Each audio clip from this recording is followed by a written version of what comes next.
SL ಶೇಟ್ ಮತ್ತು M Raghunath ಶೇಟ್ memorial charitable trust ಪ್ರಾಯೋಜಕತ್ವದಲ್ಲಿ March 6ರಿಂದ 8ನೇ ತಾರೀಕಿನ ತನಕ ಹೊನಲು ಬೆಳಕಿನ ದೈವಜ್ಞ ಯೂನಿಟಿ ಕಪ್ 2026 ನಡೆಯಲಿದೆ. ಮಂಗಳೂರಿನ ಉರ್ವ ಕ್ರಿಕೆಟ್ ಮೈದಾನದಲ್ಲಿ ಪಂದ್ಯಾಟ ಆಯೋಜನೆಯಾಗಿದೆ ಎಂದು ಸಮಿತಿ ಅಧ್ಯಕ್ಷರಾದ ಎಂ ಪ್ರಶಾಂತ್ ಶೇಟ್ ತಿಳಿಸಿದ್ದಾರೆ.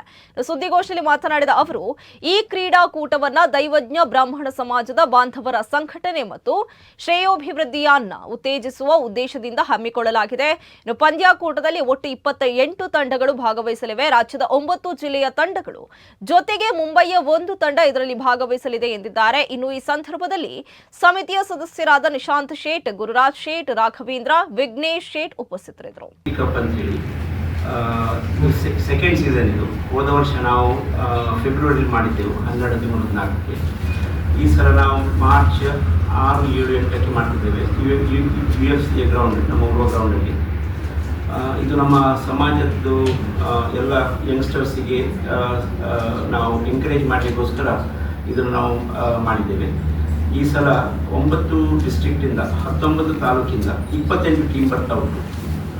ಮತ್ತು ಒಂದು ಬಾಂಬೆಯಿಂದ ಟೀಮ್ ಬರ್ತಾ ಉಂಟು, ಔಟ್ಸೈಡ್ ಸ್ಟೇಟ್. ಸೊ ಒಟ್ಟಿಗೆ ಸೇರಿ 400+ ಜನ ಪ್ಲೇಯರ್ಸ್ ಬರ್ತಾರೆ. ಸೊ ಇದನ್ನು ನಾವು 3 ದಿನ ಮಾಡಿ ಮಾಡ್ತಾ ಇದ್ದೇವೆ. ಮತ್ತು ಇದು ಡೇ ಆ್ಯಂಡ್ ನೈಟ್, ಅಂದರೆ ಈವ್ನಿಂಗ್ ಮ್ಯಾಚ್ ಕೂಡ ಇದೆ ಇದರಲ್ಲಿ. ಸೊ ಬೆಳಿಗ್ಗೆ 9 ಗಂಟೆಗೆ ಸ್ಟಾರ್ಟ್ ಆಗಿ ರಾತ್ರಿ 11-11:30 ತನಕ ನಾವು ಮಾಡ್ತಾ ಇದ್ದೇವೆ. ಇದರಲ್ಲಿ 28 ಲೀಗ್ ಮ್ಯಾಚಸ್ ಇರ್ತದೆ. ಟೋಟಲಿ 35 ಮ್ಯಾಚಸ್ ಆಗ್ತದೆ. ಅಂದರೆ ಸೆಮಿಫೈನಲ್ಸ್, ಕ್ವಾರ್ಟರ್ ಫೈನಲ್, ಸೆಮಿಫೈನಲ್ಸ್ ಮತ್ತು ಫೈನಲ್ಸ್ ಸೇರಿಕೊಂಡು. ಇದರಲ್ಲಿ ನಾವು ಮೊನ್ನೆ 8ನೇ ತಾರೀಕಿಗೆ, ಫೆಬ್ರವರಿ 8ನೇ ತಾರೀಕಿಗೆ ನಾವು ಉಡುಪಿಯಲ್ಲಿ ನಮ್ಮ ಈ ಟೂರ್ನಮೆಂಟ್ ಜರ್ಸಿ ಲಾಂಚ್ ಮಾಡಿದ್ದೆವು. ನಮ್ಮ ಸ್ವಾಮೀಜಿಯವರಾದ ಶ್ರೀ ವಿಶ್ವವಲ್ಲಭತೀರ್ಥ ಸೋದೆ ಸ್ವಾಮೀಜಿಯವರ ಕ್ಷಮಾಕ್ಷಮದಲ್ಲಿ ನಾವು ಮಾಡಿದ್ದೆವು. ಇದರಲ್ಲಿ ಒಳ್ಳೆ ಎಲ್ಲ ಕ್ಯಾಪ್ಟನ್ಸ್ ಮತ್ತು ಊರಿನವರೆಲ್ಲ ಸೇರಿದ್ರು. ಕೆಲವರು ಗಣ್ಯ ವ್ಯಕ್ತಿ ಕೂಡ ಅದರಲ್ಲಿ ಇದ್ದರು. ಸೊ ಒಬ್ಬರು ನಮ್ಮ ಜಯಾಚಾರ್ಯ ಅಂತೇಳಿ ಕರ್ನಾಟಕ ಜ್ಯುವೆಲರ್ಸ್ ಫೆಡರೇಷನ್ ಅವರು ಕೂಡ ಒಂದು ಗೆಸ್ಟ್ ಆಗಿದ್ದರು.